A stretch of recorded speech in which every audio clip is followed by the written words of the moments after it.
അവർക്ക് അധികാരം ഉണ്ടെങ്കിൽ എന്ത് വൃത്തികേടും ചെയ്യും, എന്ത് അല്പത്തരം ചെയ്യും എന്നുള്ളതിന്റെ ഏറ്റവും വലിയ ഉദാഹരണം. വിഴിഞ്ഞം അന്താരാഷ്ട്ര തുറമുഖം ഉദ്ഘാടനത്തിനായി പ്രധാനമന്ത്രി നരേന്ദ്രമോദി കേരളത്തിലെത്തി. എപ്പോഴും വിവാദമുണ്ടാക്കുക എന്നുള്ളത് CPM-ന്റെ ഒരു അജണ്ടയാണ്. ഇത്തവണ രാജീവ് ചന്ദ്രശേഖർ വേദിയിലിരുന്നു. CPM-ന്റെ സംസ്ഥാന സെക്രട്ടറി ഗോവിന്ദൻ, പൊതുമരാമത്ത് വകുപ്പ് മന്ത്രി റിയാസ്, ബാലഗോപാൽ ധനകാര്യ വകുപ്പ് മന്ത്രി, ഇവരൊക്കെ സദസ്സിലുമായി പോയി. അപ്പോൾ രാജീവ് ചന്ദ്രശേഖരൻ്റെ പേര് വിളിച്ചപ്പോൾ സദസ്സിലിരുന്ന ആളുകൾ അത്രയും കൈകൊട്ടുകയും അദ്ദേഹത്തിന് അഭിവാദ്യം അർപ്പിക്കുകയൊക്കെ ചെയ്തു. ഇതൊക്കെ കണ്ടുകൊണ്ട് റിയാസ് പറയുകയാണ്, ഇത് അല്പത്തരമാണ്, ഇത് ഇങ്ങനെ അല്പത്തരം കാണിക്കാൻ ഇയാൾക്ക് ഉളുപ്പില്ലേ എന്നുള്ള തരത്തിലൊക്കെയുള്ള ചോദ്യങ്ങൾ വരുന്നുണ്ട്. യഥാർത്ഥത്തിൽ രാജീവ് ചന്ദ്രശേഖർ പഴയ കേന്ദ്രത്തിലെ യൂണിയൻ മിനിസ്റ്റർ കൂടിയാണ്, BJP-യുടെ സംസ്ഥാന അധ്യക്ഷനുമാണ് അദ്ദേഹം വേദിയിൽ ഇരുന്നു എന്ന് പറഞ്ഞ് ഇത്രയ്ക്ക് പൊട്ടിത്തെറിക്കാനും ശോഭിക്കാൻ എന്തെങ്കിലും കാര്യമുണ്ടോ? റിയാസിനെ സംബന്ധിച്ച് അല്പത്തരാണ്. കാരണം ഈ സാധാരണ ഈ മഞ്ഞപ്പിത്തുള്ളവൻ എന്ത് നോക്കിയാലും മഞ്ഞയായിട്ട് കാണുന്ന പറയുക. അപ്പോൾ സാധാരണ എല്ലാ അല്പന്മാർക്ക് തോന്നാൻ എല്ലാ സാധ്യതയുണ്ട്.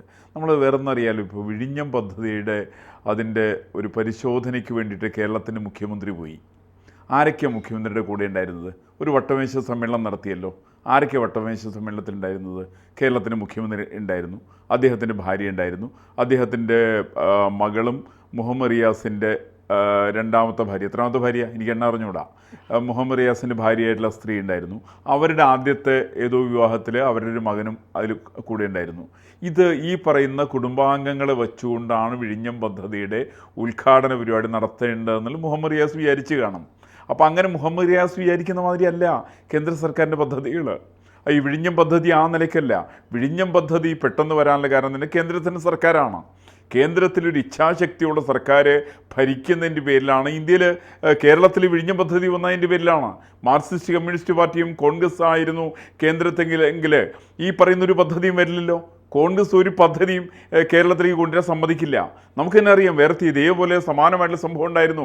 കുറച്ച് വർഷത്തിനു മുമ്പായിട്ട് നരേന്ദ്രമോദി വന്നിട്ട് ഉദ്ഘാടനം ചെയ്തിട്ടുള്ള എറണാകുളത്തെ മെട്രോ റെയിൽ. ആ മെട്രോ റെയിലിന് ഉദ്ഘാടനത്തിനകത്ത് കുമ്മനം രാജശേഖരൻ ആ ട്രെയിനകത്ത് കയറിപ്പോയി എന്ന് പറഞ്ഞിട്ട് ഹാലിളക്കിയവരാണ് ഇവരൊക്കെ.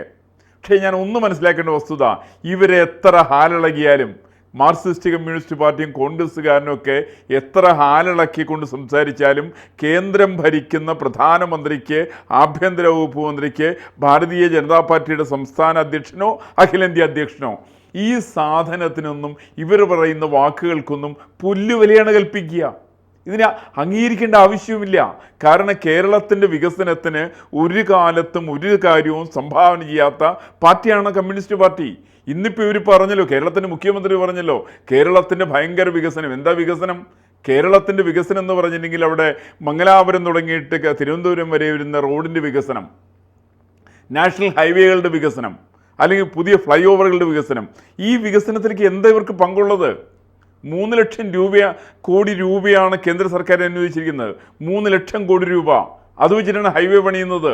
ഇന്നിപ്പോൾ നമ്മുടെ അരൂരിൽ നിന്ന് തുറവൂർക്ക് ഹൈവേ പണിയുന്നുണ്ടല്ലോ. ആരാ ഇതിന് ചെലവഴിക്കുന്ന? ആരാണ്? സ്ഥലം ഏറ്റെടുക്കുന്നതിൻ്റെ അടക്കമുള്ള ചെലവ് വഹിക്കുന്നത് കേന്ദ്ര സർക്കാരാണ്. 1986 സമയത്താണ് മംഗലാപുരത്തുനിന്ന് ഇവിടെ ചേർത്തല വരയ്ക്കുള്ള റോഡിൻ്റെ എസ്റ്റിമേറ്റ് ആദ്യം ഉണ്ടാക്കിയത്. റോഡ് ഇത് ഇപ്പോൾ വരാൻ പോകുന്നത് സാധാരണ കോൺഗ്രസ്സുകാരൻ്റെ ഒരു പരിപാടിയുണ്ട്. ഇപ്പോൾ ഈ വിഴിഞ്ഞം ചോദിച്ചാൽ ഞങ്ങളെ കൊണ്ടുവന്നേ, ഈ പറയുന്ന നാഷണൽ ഹൈവേ വെച്ച് ഞങ്ങളെ കൊണ്ടുവന്നേ. ഇവരുടെ പരിപാടി എന്താണ്? കോൺഗ്രസിൻ്റെ പരിപാടി എന്താണ്? കോൺഗ്രസ് എന്ന് പറയുന്നുണ്ടെങ്കിൽ തറക്കല്ലിടുന്ന പാർട്ടിയാണ് കോൺഗ്രസ്. തറക്കല്ലിടുകയും തറക്കല്ല് പൊളിക്കുകയും ചെയ്യുന്നൊരു പാരമ്പര്യമാണ് കോൺഗ്രസ്സിനുള്ളത്. ആ തരം കോൺഗ്രസ്സുകാരൻ കുറേ സ്ഥലത്ത് അവിടെ ഇവിടെയൊക്കെ നടന്നിട്ട് ഈ സാധാരണ പറയാറുണ്ട്, ഈ നമ്മുടെ റോട്ടിൽ കൂടി പോകുന്ന ഈ നായ എല്ലാ കല്ല് കണ്ടിട്ടുണ്ടെങ്കിൽ അവിടെ പോയിട്ട് ഈ കല്ലിൽ പോയിട്ട് പാത്തുമെന്ന് പറയാറുണ്ട്. സമാനമായിട്ടുള്ള സ്വഭാവമാണ് കോൺഗ്രസ്സിന്. കോൺഗ്രസ് തിരഞ്ഞെടുപ്പ് അടുക്കുന്ന സമയത്ത് എല്ലാ സ്ഥലത്തും പോയിട്ട് കല്ലിടും. അങ്ങനെ നമുക്കറിയാമല്ലോ, ഈ 2006-ലും 2016-ലേക്ക് തന്നെ തിരഞ്ഞെടുപ്പിൻ്റെ തൊട്ടു മുമ്പായിട്ട് അന്നത്തെ മുഖ്യമന്ത്രി ഉമ്മൻചാണ്ടി എന്തോരം തറക്കല്ല പുള്ളിയിട്ടത്. ആ കല്ലൊക്കെ മുളച്ചു വന്നിട്ടുണ്ടാവും. ഈ പറയുന്ന നട്ടിരിക്കുന്ന അല്ലെങ്കിൽ ഇവർ സ്ഥാപിച്ചിരിക്കുന്ന കല്ലുകൾ ഒന്നുപോലും മുളച്ചു വരണമെന്ന് പദ്ധതി നടപ്പിൽ വരുമെന്നോ ഇവർക്ക് യാതൊരു ആഗ്രഹവുമില്ല. അത് കോൺഗ്രസിന് ആഗ്രഹമില്ല. കമ്മ്യൂണിസ്റ്റ് പാർട്ടിയെ സംബന്ധിച്ചിട്ട് വേറൊന്നുണ്ട് കേട്ടോ, അവർ കല്ലൊന്നും ഇടാറില്ല. മറിച്ച് എല്ലാ സ്ഥലത്തും കല്ല് പിഴുതെറിയുന്ന സ്വഭാവമാണ് കമ്മ്യൂണിസ്റ്റ് പാർട്ടിക്കുള്ളത്. കമ്മ്യൂണിസ്റ്റ് പാർട്ടി അധികാരത്തിലെന്ന സമയത്ത് എറണാകുളത്ത് ഈ കേരളത്തിൻ്റെ പല ഭാഗത്ത് എത്ര കമ്പനികളുണ്ടായിരുന്നു? എന്തേ കമ്പനികളുടെയൊക്കെ അവസ്ഥ? ആരെ കമ്പനികളൊക്കെ അടച്ചുപൂട്ടിച്ചതാരാണ്? എല്ലാ കമ്പനികളെയും അടച്ചുപൂട്ടിച്ച് കേരളത്തിലെ തൊഴിലാളികൾക്ക് തൊഴിൽ നഷ്ടപ്പെടുത്തിയിട്ടുള്ള പാർട്ടി, ആ പാർട്ടിയുടെ പേരാണ് മാർക്സിസ്റ്റ് കമ്മ്യൂണിസ്റ്റ് പാർട്ടി. അവർ നിരവധി സ്ഥാപനങ്ങളിൽ സമരം നടത്തിയിട്ടുണ്ട്. അവർ സമരം ചെയ്ത് തൊഴിൽശാലകൾ അടപ്പിച്ചിട്ടുണ്ട്. തൊഴിലാളികൾക്ക് തൊഴിലില്ലാതായിട്ടുണ്ട്. കേരളത്തിൽ ദാരിദ്ര്യം കൊണ്ടുവന്ന കമ്മ്യൂണിസ്റ്റ് പാർട്ടിയാണ്. അത് കമ്മ്യൂണിസ്റ്റ് പാർട്ടിയുടെ മുൻകാല മുഖ്യമന്ത്രിമാരെല്ലാവരും കേരളത്തിൽ കടുത്ത ദാരിദ്ര്യം കൊണ്ടുവന്നവരാണ്. EMS ആണെങ്കിലും EK നായനാർ അടക്കമുള്ള VS അച്യുതാനന്ദൻ അടക്കമുള്ള ആളുകൾ. അച്യുതാനന്ദൻ്റെ പ്രധാനപ്പെട്ട പരിപാടി എന്താണ്? എല്ലാ സ്ഥലത്തും പോയിട്ട് മാന്തിക്കൊണ്ടിരിക്കുന്ന പരിപാടി. ഈ മാന്തലാണല്ലോ അച്യുതാനന്ദൻ്റെ പരിപാടി. ഈ തരത്തിൽപ്പെട്ട പരിപാടിയല്ലാതെ കണ്ട് കേരളത്തിൻ്റെ വികസനത്തിന് വേണ്ടിയിട്ട് എന്ത് പരിപാടിയാണ് VS അച്യുതാനന്ദൻ കൊണ്ടുവന്നത്? എന്ത് പരിപാടിയാണ് EMS കൊണ്ടുവന്നത്? എന്ത് പരിപാടിയാണ് EK നായനാർ കൊണ്ടുവന്നത്? ഇന്നിപ്പോൾ പിണറായി വിജയൻ കൊണ്ടുവന്നിട്ടുണ്ടെങ്കിൽ കാരണം എന്താണ്? ഇതൊന്നും പിണറായി വിജയൻ്റെ സംഭാവനയല്ല. കേരളത്തിൻ്റെ വികസനത്തിൻ്റെ അടിസ്ഥാന ശില മുഴുവൻ കൊണ്ടുവന്നിരിക്കുന്നത് കേന്ദ്രം ഭരിക്കുന്ന സർക്കാരാണ്. കേന്ദ്രം ഭരിക്കുന്ന സർക്കാർ പിണറായി വിജയൻ മാർക്സിസ്റ്റ് കമ്മ്യൂണിസ്റ്റുമായിട്ട് താല്പര്യമുള്ള സർക്കാരല്ല. അത് ഭാരതീയ ജനതാ പാർട്ടിയുടെ സർക്കാരാണ്. അത് നരേന്ദ്രമോദിയുടെ സർക്കാരാണ്. അത് അമിത്ഷായുടെ സർക്കാരാണ്. ആ സർക്കാർ കൊണ്ടുവരുന്ന പദ്ധതികളെല്ലാം കേരളത്തിലെ ജനങ്ങൾക്ക് വേണ്ടിയിട്ടാണ്. അങ്ങനെ കേരളത്തിലെ ജനങ്ങൾക്ക് വേണ്ടിയിട്ട് പദ്ധതികൾ കൊണ്ടുവരുന്ന സമയത്ത് എന്തിനാണെന്ന് എനിക്ക് മനസ്സിലാവുന്നില്ല. എന്തിനാണ് MV ഗോവിന്ദൻ മാഷിന് സ്റ്റേജിൽ കയറണം? എന്തിനു വേണ്ടിയിട്ടാണ്? ആ പുള്ളിക്ക് എന്താ അതിനെക്കുറിച്ച് അറിയാവുന്നത്? അവിടെ കേരളയിൽ കൊണ്ടുവരണം, അപ്പക്കച്ചവടം നടത്തണം എന്നുള്ളതിൻ്റെ അപ്പുറത്ത് യാതൊരു രാഷ്ട്രീയ വിവരമോ ഭാരതത്തെ കേരളത്തെ സംബന്ധിക്കുന്ന ശാസ്ത്ര സാങ്കേതിക പരിജ്ഞാനമോ ഇല്ലാത്ത വ്യക്തിയുടെ പേരാണ് MV ഗോവിന്ദൻ. ഗോവിന്ദൻ മാഷിനെ എന്തിനാ സ്റ്റേജിൽ കൊണ്ടുവരുന്നത്? കാരണം ഈ വിഴിഞ്ഞം പദ്ധതി ആദ്യകാലത്ത് വരാൻ പോയ സമയത്ത് ആ വിഴിഞ്ഞം പദ്ധതിക്ക് വേണ്ടിയെതിരായിട്ട് സമരം ചെയ്തിട്ടുള്ള ആളുകളാണ് മാർക്സിസ്റ്റ് കമ്മ്യൂണിസ്റ്റ് പാർട്ടി. അന്ന് മാർക്സിസ്റ്റുകാർ വിഴിഞ്ഞം പദ്ധതിക്കെതിരാണ്. അദാനിക്കെതിരാണ്.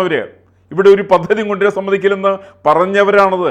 പിന്നെ ഈ പദ്ധതി കൊണ്ടുവന്നത് കേന്ദ്ര സർക്കാരിൻ്റെ ഇച്ഛാശക്തിയുടെ ഫലമായിട്ടാണ്.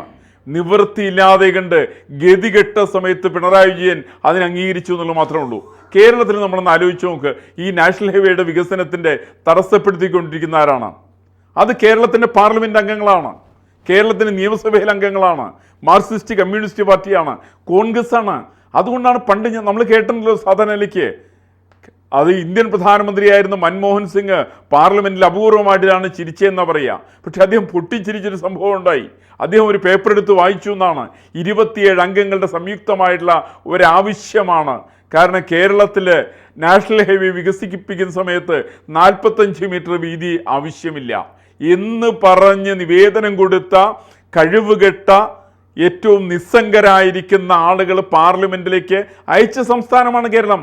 കേരളത്തിൻ്റെ പാർലമെൻറ്റ് അംഗങ്ങളുടെ പാരമ്പര്യം അതാണ്. റോഡിൻ്റെ വികസനം വേണ്ടെന്ന് പറഞ്ഞവരാണ്. ഈ പറയുന്നതിന് ഒന്നും കേന്ദ്ര സർക്കാർ അംഗീകരിക്കില്ല. നമുക്കറിയാമല്ലോ, ഇവിടെ പാലക്കാട് ജില്ലയിൽ കുതിരാൻ എന്ന് പറയുന്ന സ്ഥലമുണ്ട്. ഈ കുതിരാനിൽ എല്ലാ കാലത്തും വലിയ ബ്ലോക്കാണ്. ആളുകൾക്ക് സഞ്ചരിക്കാൻ നിർത്തിയില്ല. 4 മണിക്കൂറും 5 മണിക്കൂറും കുതിരാനിലേക്ക് ആ കയറ്റത്തിൽ കിടന്ന് ജീവിതം പാഴായിട്ടുള്ള 10,000ങ്ങളാണ് കേരളത്തിൽ അധിവസിക്കുന്നത്. ഈ പറയുന്നതിന് അതിന് ഒരു അറുതി വരുത്തിയാരാണ്? അത് കേന്ദ്ര സർക്കാരാണ്. അന്ന് കേന്ദ്ര സർക്കാർ പരിപാടി അത് ഉദ്ഘാടനം ചെയ്യുന്നതിന് മുമ്പായിട്ട് ഈ സാധാരണ 8 കാലി മമ്മൂഞ്ഞ് എന്ന് പറയുന്നിട്ട് വൈക്കം മുഹമ്മദ് ബഷീറിൻ്റെ കഥാപാത്രമുണ്ട്.